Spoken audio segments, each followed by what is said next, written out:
تو چلتے ہیں آگے اس کے دوسرے حصے کی طرف. تو قرآن پاک کی آیت سورہ بقرہ جو ہے اس کی آیت نمبر 30 سے اور 33 تک کا یہ ترجمہ ہے جو میں اب آپ کو بتانے لگوں کہ اللہ تعالیٰ جو ہے وہ کہہ رہا ہے کہ بے شک اللہ ہی ہے جو قیامت کی خبر رکھتا ہے اور مینہ برساتا ہے یعنی بارش برساتا ہے، اور وہی جانتا ہے کہ ماں کے پیٹوں میں کیا ہے. ٹھیک ہے، اور کوئی نہیں جانتا کہ کل کیا ہوگا، یا انسان جو ہے وہ زمین کے کس حصے پہ جا کے جو ہے وہ مرے گا. ٹھیک ہے، بے شک اللہ جاننے والا اور خبردار ہے. ٹھیک ہے، اور جب اللہ تعالیٰ نے فرمایا کہ زمین پر میں اپنا نائب پیدا کرنے والا ہوں، تو فرشتوں نے اللہ تعالیٰ سے کہا کہ اے اللہ یہ تو خون بہانے والا یا جو ہے فساد پھیلانے والا ہے. تو اللہ تعالیٰ نے فرشتوں سے کہا کہ تم وہ نہیں جانتے جو میں جانتا ہوں. تو اللہ نے جو ہے حضرت آدم علیہ السلام کو وہ کچھ چیزوں کے نام سکھائے، اور کچھ مدت تک کے بعد جو ہے وہ فرشتوں سے پوچھا گیا کہ ان چیزوں کے نام بتاؤ. تو فرشتے جو ہیں وہ اللہ تعالیٰ کے سامنے عاجزی سے کہنے لگے کہ یا اللہ ہم تو صرف وہی جانتے ہیں جو تو نے ہمیں سکھایا ہے یا ہمیں بتایا ہے. تو پھر اللہ تعالیٰ نے حضرت آدم سے پوچھا تو انہوں نے ان چیزوں کے نام بتا دیے. تو بات کرنے کا مقصد یہ ہے کہ اللہ تعالیٰ نے ہمیں کچھ چیزوں کے نام ضرور سکھائے ہیں، اور کچھ علم دیا ضرور ہے لیکن وہ تھوڑا ہے، کافی علم نہیں دیا، اللہ نے ہمیں عطا نہیں کیا. ٹھیک ہے،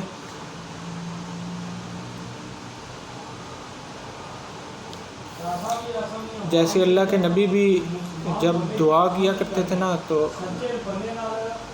وہ ایک دعا کرتے تھے کہ یا اللہ ہمیں کوئی چیز، جب تو کسی چیز کا علم دیتا ہے تو اس کی حقیقت جو ہے وہ ہمیں واضح کر. ٹھیک ہے، کسی چیز کی حقیقت ہمیں واضح، اس سے حقیقت کا جو علم ہے وہ ہمیں عطا کر. ٹھیک ہے، یہ ترمذی کی حدیث ہے. تو ہم کسی بھی چیز کی حقیقت کی طرف یا حقیقت کو جاننے کی کوشش کرتے ہیں تو ہم اس چیز کی یا اس شے کی حقیقت تک پہنچ نہیں پاتے. ٹھیک ہے، آپ کسی بھی چیز کو جاننے کے لیے یا کسی بھی شے کی حقیقت کو جاننے کے لیے جدوجہد کریں گے تو آپ اس کی حقیقت تک نہیں پہنچ سکتے. ٹھیک ہے، تو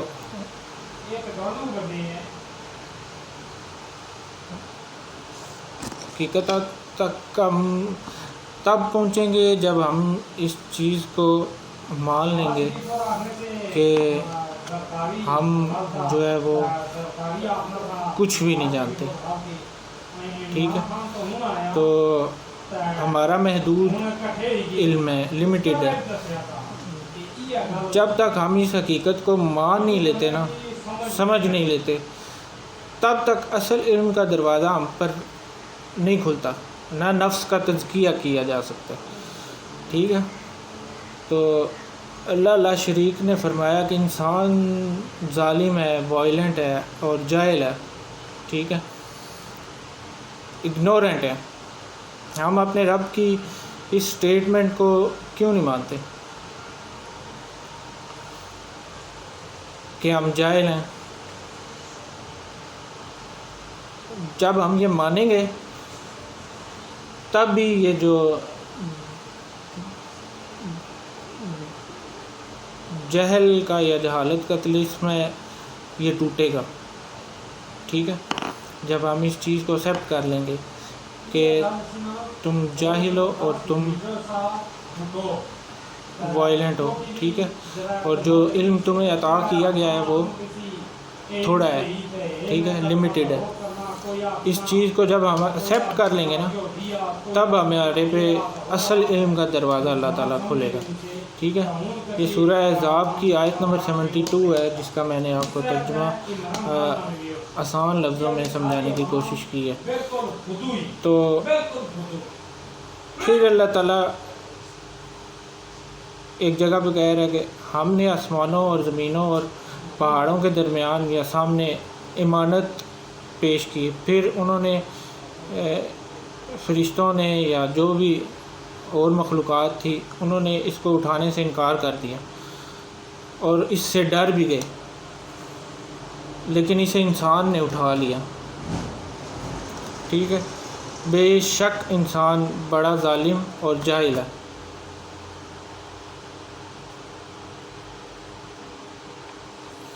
تو یہ سورہ احزاب کی 72 آیت ہے۔ ٹھیک ہے، علم اور عقل کے علاوہ بھی ہمارے پاس ایک چیز ہے جسے شعور کہا جاتا ہے۔ ٹھیک ہے، علم اور عقل کے علاوہ بھی ہمارے پاس ایک شے ہے جسے ہم شعور کہتے ہیں۔ ٹھیک ہے، یہ جو آنکھ ہے یہ ایک وسیع زاویہ نظر ہے۔ جیسے ہمیں ایک لمحے میں پتہ ہے کہ ہم کون ہیں، یا اپنی ساری زندگی پہ ہم ایک لمحے میں جان لیتے ہیں کہ ہم کون ہیں، کیا ہیں۔ تو مطلب اس کے لیے ہمیں کسی علم یا عقل کی ضرورت نہیں ہے، ہم بے خبر ہیں، اویئر ہیں کہ ہم زندہ ہیں۔ ہمیں اپنے جسم اور حواس اور علم و عقل کا شعور ہے، اویئرنیس ہے، ہمیں یہ یاد رکھنے کی ضرورت نہیں ہے، یہی ہمارا شعور ہے۔ ٹھیک ہے، ایک مثال سے سمجھتے ہیں اسے۔ آپ نے اکثر ڈائری میں یا کہیں پہ شروع میں گوگل جسے میپ کہتے ہیں یا نقشہ کہتے ہیں وہ دیکھا ہوگا۔ ٹھیک ہے، تو اس نقشے میں اگر آپ کوئی شہر ڈھونڈ رہے ہیں تو آپ نقشے میں گم ہو جاتے ہیں۔ ٹھیک ہے، آپ کچھ ڈھونڈ رہے ہیں، یہ عقل ہے، یہ علم ہے۔ ٹھیک ہے، اس نقشے کو، میپ کو دیکھنے کے لیے آپ کو کچھ وقت درکار ہے، آپ کو عارضی طور پر منزل جو ہے وہ چھوڑنی ہوگی، سوال چھوڑ دینا ہوگا۔ ٹھیک ہے، آپ کو احساس ہوگا کہ آپ کچھ نہیں ڈھونڈ رہے، تو آپ پورا نقشہ دیکھ سکتے ہیں، اب پوری دنیا آپ کے سامنے ہے، یہی شعور ہے۔ کیا انسان اس پہ قادر نہیں ہے کہ اپنی پوری زندگی پر نظر ڈالے اور سب دیکھ لے؟ انسان اس چیز پہ قادر ہے۔ اللہ تعالیٰ نے انسان کو یہ عقل دی ہے کہ وہ اپنی پوری زندگی پہ ایک ہی لمحے میں سوچ سکتا ہے کہ وہ کیا ہے، اس نے کیا کیا ہے۔ ٹھیک ہے، تو ان چیزوں کو آپ سمجھنے کی کوشش کریں اور سمجھا کریں، سمجھیں گے تو انشاءاللہ آپ کو آسانی ہوگی۔ تو کیا وجہ ہے شعور ہونے کے باوجود جو ہے انسان جو ہے وہ بے شعوری کی زندگی کو ترجیح دے رہا ہے؟ ٹھیک ہے، ایک بے ترتیب سی زندگی جی رہا ہے، شعور ہے بھی، عقل ہے بھی، پھر بھی تو ہمیشہ ساری زندگی وہ چھوٹے چھوٹے مسائل کا حل میں، جو مسئلے ہیں ہماری زندگی کو، ان کو حل کرنے میں مصروف رہتا ہے۔ آدمی جو ہے وہ خود پورے طور پہ خود کو دیکھنے کے لیے تیار ہی نہیں ہوتا۔ کیوں؟ رب فرماتا ہے کہ ہم نے تمام انسانوں کو ایک ہی نفس پر پیدا کیا ہے، ہم سب کی ایک ہی نفسیات ہے۔ یہ اللہ خود کہہ رہا ہے کہ میں نے ساروں کو ایک ہی نفس سے پیدا کیا۔ ٹھیک ہے، تو ہماری نفسیات بھی ایک ہی ہے۔ ٹھیک ہے، جب میں لکھتے ہوئے لکھتا ہوں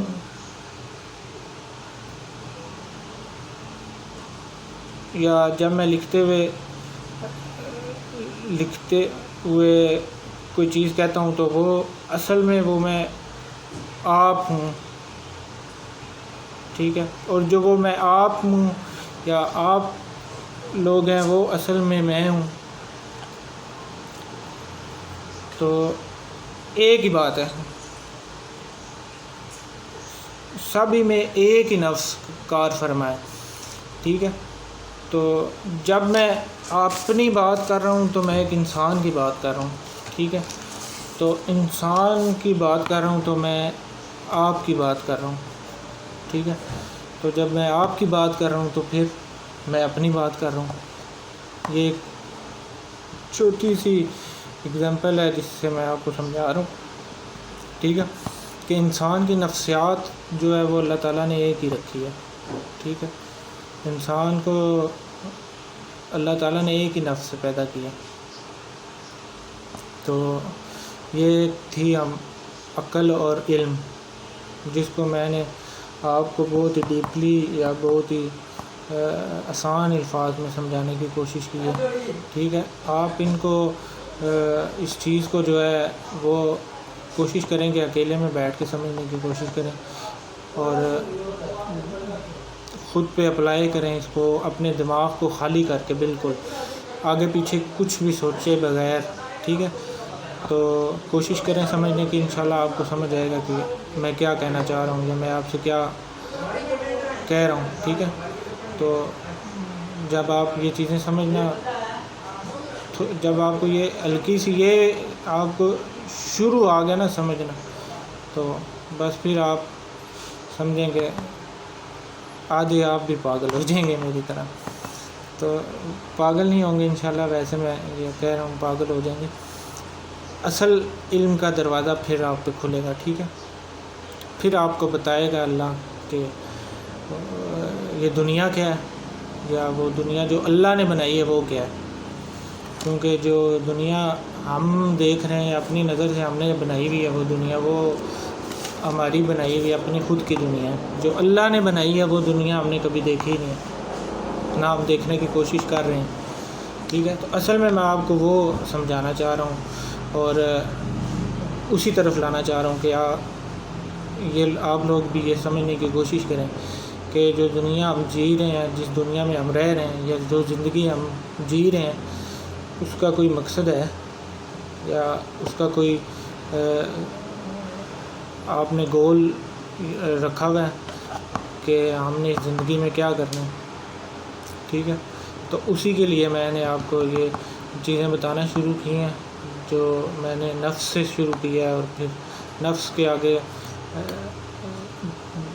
چھوٹی چھوٹی چیزیں ہیں جن کو نفس کو سمجھنے کے لیے پہلے ان چیزوں کو سمجھنا ضروری ہے. تو امید کرتا ہوں انشاءاللہ آپ کو سمجھ آئے گی. تو مجھے بتائیے گا ضرور آپ کہ آپ کو یہ ساری باتیں کیسی لگ رہی ہیں، یا آپ ان کو سمجھ بھی رہے ہیں یا نہیں سمجھ رہے. تو جس کو سمجھ نہ آئے، وہ سمجھنا چاہتا ہو تو مجھ سے رابطہ بھی کر سکتا ہے. اس کو میں کوشش کروں گا کہ اور اچھے طریقے سے سمجھاؤں. ویسے اس سے اچھا اور طریقہ کیا ہو سکتا ہے، یا مجھے تو سمجھ نہیں آتا. اصل میں ہوتا یہ ہے کہ انسان، یہ سائنس بھی اس چیز کو مانتی ہے کہ جب انسان کوئی چیز لکھ رہا ہوتا ہے یا کوئی چیز انسان کو لکھی ہوئی سمجھ آتی ہے، وہ چیز انسان کو کوئی بول کے سمجھا رہا ہو، وہ اس سے مختلف ہوتی ہے، ٹھیک. یا میں کچھ بیان کر رہا ہوں یا جو میرے منہ سے الفاظ نکل رہے ہیں وہ اگلے انسان کے کانوں سے اس کے دماغ یا مائنڈ میں ذہن تک پہنچنے سے پہلے تک وہ اپنا مطلب جو ہے وہ بدل چکے ہوتے ہیں، ٹھیک ہے. تو اصل میں یہ چیز ہوتی ہے. تو جب ان چیزوں پہ انسان چھوٹی چھوٹی چیزوں پہ غور کرتا ہے تو پھر اسے وہ اللہ تعالیٰ بھی قرآن میں کہتا ہے نا، کہ حدیث کا ایک مفہوم بھی ہے کہ مومن ہے نا، جو مومن، اس کی فراست سے ڈرا کرو، ٹھیک ہے، کیونکہ وہ اللہ کے نور سے دیکھ رہا ہوتا ہے. تو جو مومن ہے وہ دیکھتا ہے جو میں اور آپ نہیں دیکھتے، ٹھیک ہے. آنکھ ایک ہی ہے آپ کی، ہماری، بس اس کو دیکھنے کا نظریہ جو ہے وہ چینج ہو جاتا ہے، ٹھیک ہے. میں اور آپ کسی اور نظریے سے اس دنیا کو دیکھ رہے ہیں، وہ جو اللہ کا ولی ہے یا اللہ کا بندہ ہے وہ اس دنیا کو کائنات کو اللہ کی نظر سے دیکھ رہا ہوتا ہے، ٹھیک ہے، جو اللہ نے اس کو نظر عطا کی ہوتی ہے۔ تو اپنا خیال رکھیے گا، اللہ ہم سب پہ کرم کرے اور ہم سب کو توفیق دے کے ہم اصل دین کی طرف یا اللہ کی طرف اور اللہ کے نبی کی طرف رجوع کر سکیں اور ان سے دوستی کر سکیں، ٹھیک ہے۔ انسان کا بہترین دوست جو ہے رب ہی ہے، اور رب سے بہترین دوست کوئی بھی نہیں ہو سکتا۔ تو جب اللہ دوست بن جاتا ہے تو پھر سمجھیں کہ یہ دنیا بھی آپ کی ہے اور وہ دنیا بھی آپ کی ہے، اور جب آپ کو یہ احساس ہو جاتا ہے کہ یہ دنیا آپ نے اچیو کر لیا ہے یا یہ دنیا آپ کو مل گئی ہے، تو پھر اینڈ کی فکر ہی نہیں رہتی انسان کو، ٹھیک ہے، اس فکر سے آزاد ہو جاتا ہے انسان، صحیح ہے۔ تو کوشش کریں خود کو بدلیں۔ اللہ حافظ، خوش رہیے۔